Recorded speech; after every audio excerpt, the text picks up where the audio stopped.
Dick Whittington and His Cat by Flora Annie Steele.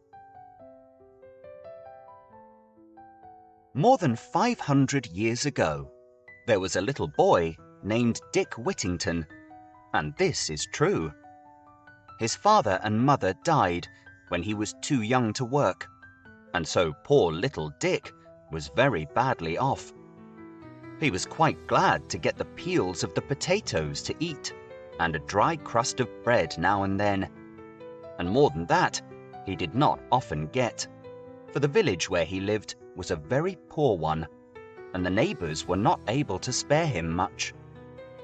Now the country folk in those days thought that the people of London were all fine ladies and gentlemen, and that there was singing and dancing all the day long, and so rich were they there, that even the streets, they said, were paved with gold.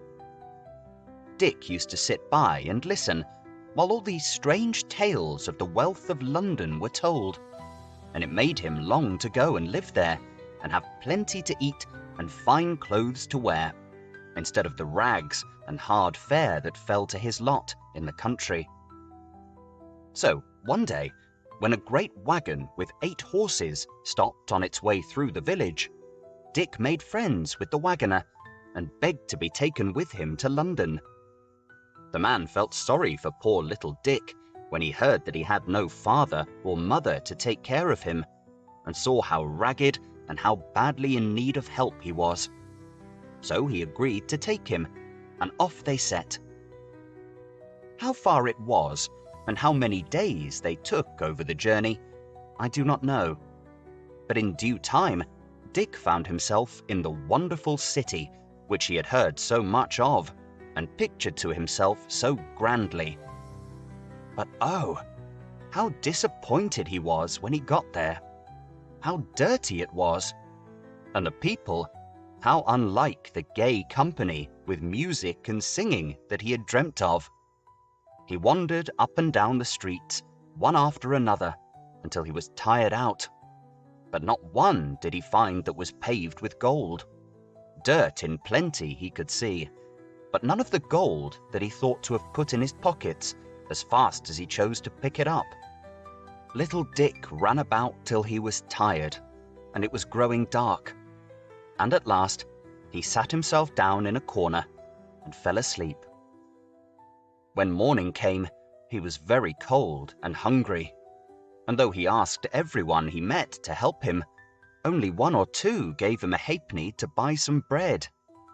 For 2 or 3 days he lived in the streets in this way, only just able to keep himself alive, when he managed to get some work to do in a hayfield, and that kept him for a short time longer, till the haymaking was over.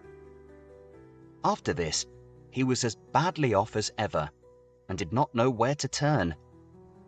One day in his wanderings, he lay down to rest in the doorway of the house of a rich merchant, whose name was Fitzpatrick. But here he was soon seen by the cookmaid, who was an unkind, bad-tempered woman, and she cried out to him to be off. "Lazy rogue!" she called him, and she said she'd precious quick throw some dirty dishwater over him, boiling hot, if he didn't go. However, just then, Mr. Fitzwarren himself came home to dinner, and when he saw what was happening, he asked Dick why he was lying there. "You're old enough to be at work, my boy," he said. "I'm afraid you have a mind to be lazy." "Indeed, sir," said Dick to him. "Indeed, that is not so." And he told him how hard he had tried to get work to do, and how ill he was for want of food. Dick, poor fellow, was now so weak that though he tried to stand, he had to lie down again, for it was more than 3 days since he had had anything to eat at all. The kind merchant gave orders for him to be taken into the house, and gave him a good dinner, and then he said that he was to be kept, to do what work he could to help the cook. And now Dick would have been happy enough in this good family, if it had not been for the ill-natured cook, who did her best to make life a burden to him. Night and morning she was forever scolding him. Nothing he did was good enough. It was, "Look sharp here," and "Hurry up there." And there was no pleasing her. And many's the beating he had from the broomstick or the ladle, or whatever else she had in her hand.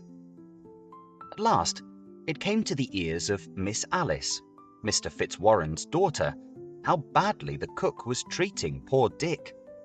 And she told the cook that she would quickly lose her place if she didn't treat him more kindly, for Dick had become quite a favourite with the family.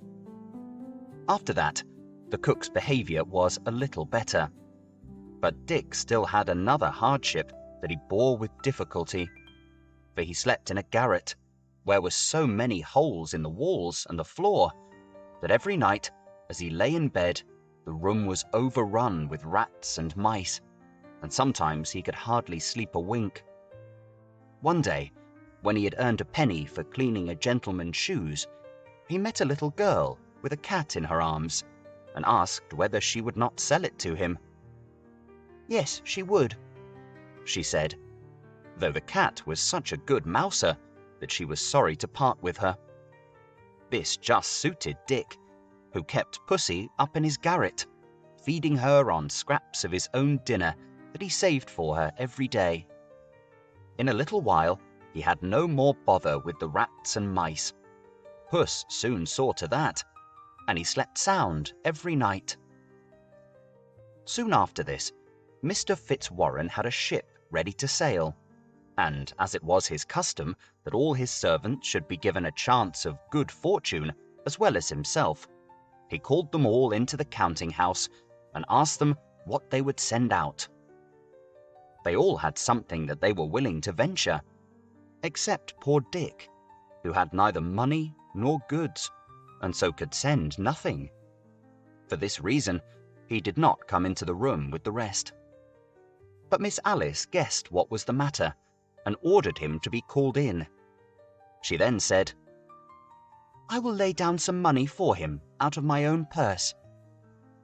But her father told her that would not do, for it must be something of his own. When Dick heard this, he said, "I have nothing whatever but a cat, which I bought for a penny some time ago."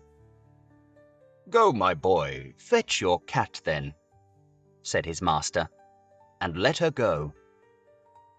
Dick went upstairs and fetched poor Puss, but there were tears in his eyes when he gave her to the captain. "For," he said, "I shall now be kept awake all night by the rats and mice." All the company laughed at Dick's odd venture, and Miss Alice, who felt sorry for him, gave him some money to buy another cat. Now, this and other marks of kindness shown him by Miss Alice made the ill-tempered cook jealous of poor Dick, and she began to use him more cruelly than ever, and was always making game of him for sending his cat to sea. "What do you think your cat will sell for?" she'd ask. "As much money as would buy a stick to beat you with." At last, poor Dick could not bear this usage any longer, and he thought he would run away. So he made a bundle of his things, he hadn't many, and started very early in the morning on All Hallows Day, the 1st of November. He walked as far as Holloway, and there he sat down to rest on a stone, which to this day they say is called Whittington's Stone, and began to wonder to himself which road he should take. While he was thinking what he should do, the bells of Bow Church in Cheapside began to chime, and as they rang, he fancied that they were singing over and over again, "Turn again, Whittington, Lord Mayor of London." "Lord Mayor of London?" said he to himself. "Why, to be sure, wouldn't I put up with almost anything now to be Lord Mayor of London, and ride in a fine coach when I grow to be a man? Well, I'll go back, and think nothing of the cuffing and scolding of the cross old cook, if I'm to be Lord Mayor of London at last." So back he went, and he was lucky enough to get into the house and set about his work before the cook came down. But now you must hear what befell Mrs. Puss all this while. The ship Unicorn that she was on was a long time at sea, and the cat made herself useful, as she would, among the unwelcome rats that lived on board too. At last, the ship put into harbour on the coast of Barbary, where the only people are the Moors. They had never before seen a ship from England, and flocked in numbers to see the sailors, whose different colour and foreign dress were a great wonder to them. They were soon eager to buy the goods with which the ship was laden, and patterns were sent ashore for the king to see. He was so much pleased with them that he sent for the captain to come to the palace, and honoured him with an invitation to dinner.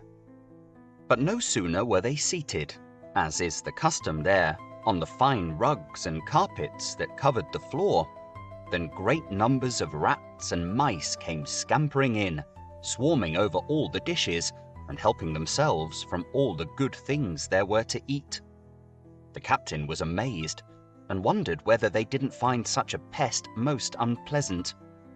"Oh, yes," said they, "it was so, and the king would give half his treasure to be freed of them, for they not only spoil his dinner, but they even attack him in his bed at night, so that a watch has to be kept while he is sleeping for fear of them."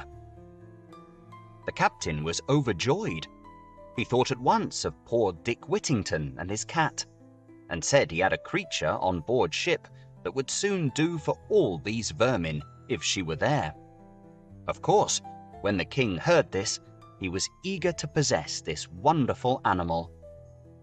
"Bring it to me at once," he said, "for the vermin are dreadful, and if only it will do what you say, I will load your ship with gold and jewels in exchange for it." The captain, who knew his business, took care not to underrate the value of Dick's cat. He told His Majesty how inconvenient it would be to part with her, as when she was gone, the rats might destroy the goods in the ship. However, to oblige the king, he would fetch her. "Oh, make haste, do!" cried the queen. "I too am all impatience to see this dear creature." Off went the captain, while another dinner was got ready. He took Puss under his arm, and got back to the palace just in time to see the carpet covered with rats and mice once again. When Puss saw them, she didn't wait to be told, but jumped out of the captain's arms, and in no time almost all the rats and mice were dead at her feet, while the rest of them had scuttled off to their holes in such fright. The king was delighted to get rid so easily of such an intolerable plague, and the queen desired that the animal who had done them such a service might be brought to her. Upon which the captain called out, "Puss, Puss, Puss!" and she came running to him. Then he presented her to the queen, who was rather afraid at first to touch a creature who had made such a havoc with her claws. However, when the captain called her "Pussy, Pussy," and began to stroke her, the queen also ventured to touch her, and cried, "Putty, Putty," in imitation of the captain, for she hadn't learned to speak English. He then put her onto the queen's lap, where she purred and played with Her Majesty's hand, and was soon asleep. The king, having seen what Mrs. Puss could do, and learning that her kittens would soon stock the whole country and keep it free from rats, after bargaining with the captain for the whole ship's cargo, then gave him 10 times as much for the cat as all the rest amounted to. The captain then said farewell to the court of Barbary, and after a fair voyage reached London again, with his precious load of gold and jewels safe and sound. One morning early, Mr. Fitzwarren had just come to his counting house and settled himself at the desk to count the cash, when there came a knock at the door. "Who's there?" said he. "A friend," replied a voice. I come with good news of your ship, the Unicorn." The merchant in haste opened the door, and who were there but the ship's captain and the mate, bearing a chest of jewels and a bill of lading. When he had looked this over, he lifted his eyes and thanked heaven for sending him such a prosperous voyage. The honest captain next told him all about the cat, and showed him the rich present the king had sent for her to poor Dick. Rejoicing on behalf of Dick as much as he had done over his own good fortune, he called out to his servants to come and to bring up Dick. "Go fetch him, and we'll tell him of his fame. Pray, call him Mr. Whittington by name." The servants, some of them, hesitated at this, and said so great a treasure was too much for a lad like Dick. But Mr. Fitzwarren now showed himself the good man that he was, and refused to deprive him of the value of a single penny. "God forbid," he cried. "It's all his own, and he shall have it to a farthing." He then sent for Dick, who at the moment was scouring pots for the cook, and was black with dirt. He tried to excuse himself from coming into the room in such a plight, but the merchant made him come, and had a chair set for him, and he then began to think they must be making game of him, so he begged them not to play tricks on a poor simple boy, but to let him go downstairs again, back to his work in the scullery. "Indeed, Mr. Whittington," said the merchant, "we are all quite in earnest with you, and I most heartily rejoice at the news that these gentlemen have brought, for the captain has sold your cat to the King of Barbary, and brings you in return for her more riches than I possess in the whole world, and may you long enjoy them." Mr. Fitzwarren then told the men to open the great treasure they had brought with them, saying, "There is nothing more now for Mr. Whittington to do, but to put it in some place of safety." Poor Dick hardly knew how to behave himself for joy. He begged his master to take what part of it he pleased, since he owed it all to his kindness. "No, no," answered Mr. Fitzwarren. "This all belongs to you, and I have no doubt that you will use it well." Dick next begged his mistress and then Miss Alice to accept a part of his good fortune, but they would not, and at the same time told him what great joy they felt at his great success. But he was far too kind-hearted to keep it all to himself, so he made a present to the captain, the mate, and the rest of Mr. Fitzwarren's servants, and even to his old enemy, the cross cook. After this, Mr. Fitzwarren advised him to send for a tailor and get himself dressed like a gentleman, and told him he was welcome to live in his house till he could provide himself with a better. When Whittington's face was washed, his hair curled, and he was dressed in a smart suit of clothes, he was just as handsome and fine a young man as any who visited at Mr. Fitzwarren's. And so thought fair Alice Fitzwarren, who had once been so kind to him and looked upon him with pity. And now she felt he was quite fit to be her sweetheart, and none the less, no doubt, because Whittington was always thinking what he could do to please her, and making her the prettiest presents that could be. Mr. Fitzwarren soon saw which way the wind blew, and ere long proposed to join them in marriage, and to this they both readily agreed. A day for the wedding was soon fixed, and they were attended to church by the Lord Mayor, the Court of Aldermen, the sheriffs, and a great number of the richest merchants in London, whom they afterwards treated with a magnificent feast. History tells us that Mr. Whittington and his lady lived in great splendour, and were very happy. They had several children. He was sheriff, and thrice Lord Mayor of London, and received the honour of knighthood from Henry V. After the King's conquest of France, Sir Richard Whittington entertained him and the Queen at dinner at the Mansion House, in so sumptuous a manner that the King said, Never had prince such a subject.